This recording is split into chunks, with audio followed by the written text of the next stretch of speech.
The Indian equity market saw a sharp correction based on weak corporate earnings coming through specifically from the IT sector.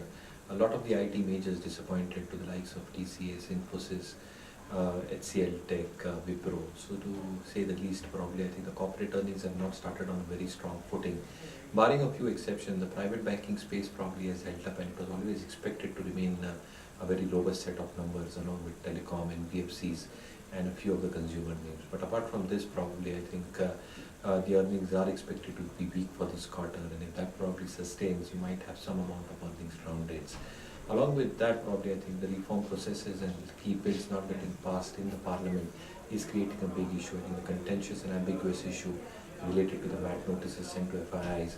And again, clearly what happens with Greece on the default crisis are key overhangs for the markets. Having said that, probably I think a weak monsoon is something that the Met Department has come out with. And if there are any signs of the El Nino effect panning out, that will have some amount of repercussionary effects as far as the inflationary data is concerned, and probably I think delayed rate cuts by the RBI. So all these negative sentiments are being played out on the market, and probably seeing the markets correct from the higher levels. What does one do in this kind of a situation? Probably from a long-term perspective, every significant decline probably becomes a good buying opportunity. But again, I think probably this year is going to be a stock pickers year, and you have to be extremely stock specific into these markets.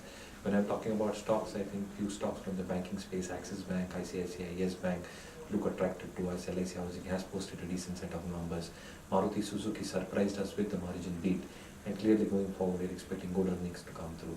So I think be stock specific in these markets. The results which have so far come out probably are hinting towards having a stock specific approach. And even on the IT major side, I think our take is that any further corrections become a good opportunity for long-term buyers. So Infosys, TCS, HCL Tech, another 5 to 6% correction from the level, one can really start accumulating these stocks. So I think have a stock specific approach, but clearly I think the markets are having a downward bias. So enter the markets probably in a staggered manner in the next 2 to 3 months to lower your impact costs and probably have a long term view. Happy investing.